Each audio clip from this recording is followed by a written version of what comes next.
ہوں تو ایک لمبا وقت درکار ہے. اگر 2 لفظوں میں سمیٹنا چاہوں تو اپنا عقیدہ یوں آپ کے سامنے رکھوں گا کہ ہم یہ نہیں کہتے کہ اللہ اور اس کے رسول کی ذات ایک ہے. اگر کہیں گے تو کفر ہوگا. ہم یہ نہیں کہتے کہ اللہ اور اس کے رسول کی ذات ایک ہے. ہم کہتے ہیں ذات ایک نہیں مگر بات ایک ہے. اس لیے اللہ تعالیٰ نے رسول کریم سے بڑھنے کو اپنے سے بڑھنا قرار دیا. اور اس آیت کریمہ کے نزول کے بعد بالخصوص صحابہ نے اس بات کا التزام کیا کہ کسی عمل میں مسابقت پھر نہیں. حضرت عثمان غنی رضی اللہ تعالی عنہ کا عمل دیکھ لیجئے. صلح حدیبیہ کے موقع پہ جب انہیں سفیر بنا کر حضور بھیجتے ہیں قریش مکہ کے پاس، تو انہوں نے کہا کہ ہم مسلمانوں کو عمرہ نہیں کرنے دیں گے. چلو عثمان تم آگے ہو، اللہ کا گھر سامنے ہے، تم عمرہ کر لو، طواف کر لو، حجر اسود چوم لو، حتیم میں نفل پڑھ سکتے ہو، تم ہمارے رشتہ دار بھی ہو، آ بھی گئے ہو، تم عمرہ کر لو.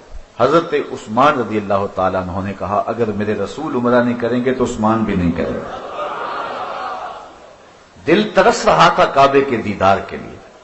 کتنا عرصہ ہوا تو چھوڑا تھا اس شہر نور کو، اور کعبۃ اللہ کا طواف کیے عرصہ بیت گیا تھا. دل مچلتا تھا، جذبے گڑائیاں لیتے تھے. لیکن کہا جب حضور طواف نہیں کریں گے تو عثمان بھی نہیں کرے گا. حضرت عمر رضی اللہ تعالیٰ عنہ کی بھی سن لیجیے. طواف کرتے کرتے رکے، حجر اسود کے پاس آئے، چومنے لگے تو رک گئے. کہا اے حجر اسود میں تجھے کبھی نہ چومتا اگر میرے رسول نے تجھے چوما نہ ہوتا. میں تجھے اس لیے چوم رہا ہوں کہ میرے نبی نے تجھے چوما ہے. ہم نے قطرہ دیکھا نہ کبھی دریا پہ غور کیا، بس جہاں تیری جھلک نظر آئی وہیں ڈوب گئے. ہمارے استاد فرمایا کرتے تھے ہم بڑے غیرت مند لوگ ہیں، نہ مانیں تو بڑے بڑے شہنشاہوں کو نہ مانیں، اور اگر ماننے پہ آ جائیں تو مدینے کی گلی کے کتے کو بھی مان دیں. تو اس نسبت کا احترام ہے. کہا حجر اسود میں تجھے کبھی نہ چومتا اگر میرے رسول نے تجھے نہ چوما ہو. اللہ نے جن کو نصیب کیا انہوں نے تو منظر دیکھا ہوگا.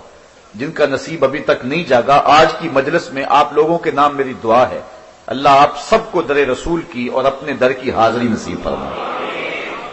سچی بات ہے جس نے دیار نور نہیں دیکھا اس نے کچھ بھی نہیں دیکھا. اب وہاں حرم الہی میں ایک منظر ہوتا ہے کہ لوگ حجر اسود کو چومنے کے لیے جس بے تابی کا اظہار کرتے ہیں وہ بڑا دیدنی ہوتا ہے. میں نے کمزور سے کمزور اشخاص کو بھی دیکھا ہے کہ وہ اپنی جان ہتھیلی پہ سجا کے حجر اسود کو چومنے کا رسک لے رہے ہوتے. جو طواف بھی لڑکھڑا کے کرتے ہیں وہ حجر اسود کے اس رش میں گھس رہے ہوتے.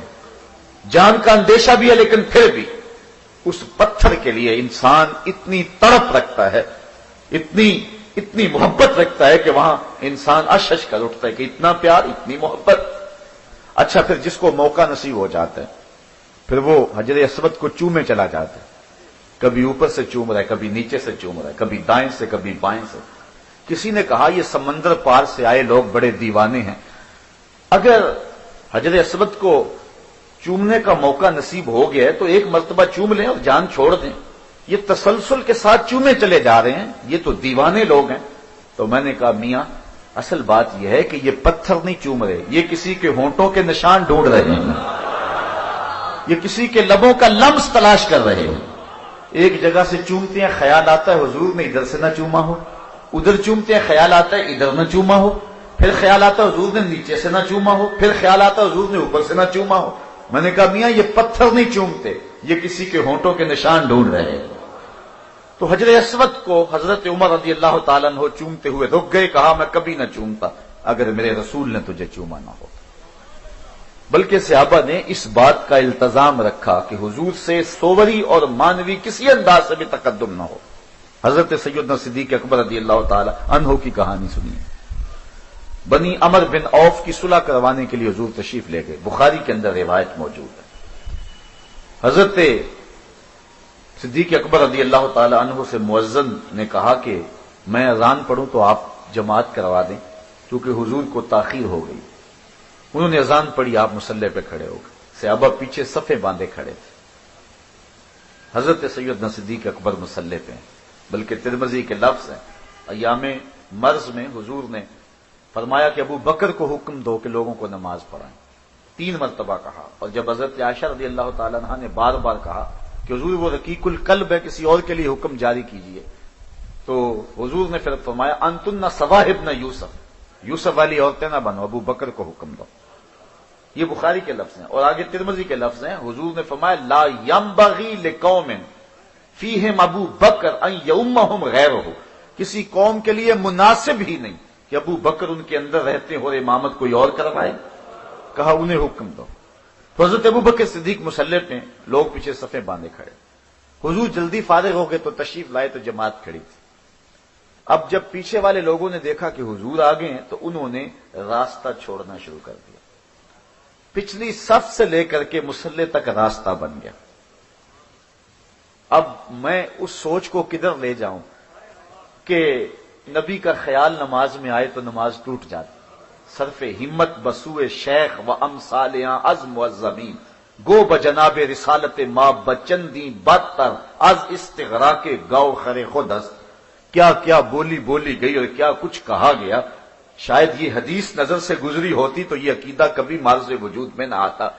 پیچھے سے لے کر کے، اور میں پوچھتا ہوں کہ یہ ہماری مسجدیں نہیں تھیں کہ 2-3 صفیں ہوتی تھی، صحابہ کی جماعت کھڑی ہوتی تھی تو صحابہ تو کہتے ہیں مومن کافر میں فرق کی نماز کو سمجھتے تھے، تو کتنے لوگ تھے، اور پیچھے سے لے کر کے آگے تک جو ہے وہ صحابہ نے نماز کے اندر حضور کو پروٹوکول دیا، نماز کے اندر حضور کے لیے جگہ بنائی، بلکہ تصفیق کرتے تھے، ہاتھ کی پشت پہ ہاتھ مارنا تاکہ اگلے والے متنبہ ہو جائیں، اور وہ راستہ چھوڑے جاتے تھے، حتیٰ کہ حضور پیچھے آگے پہلی صف میں پہنچ گئے۔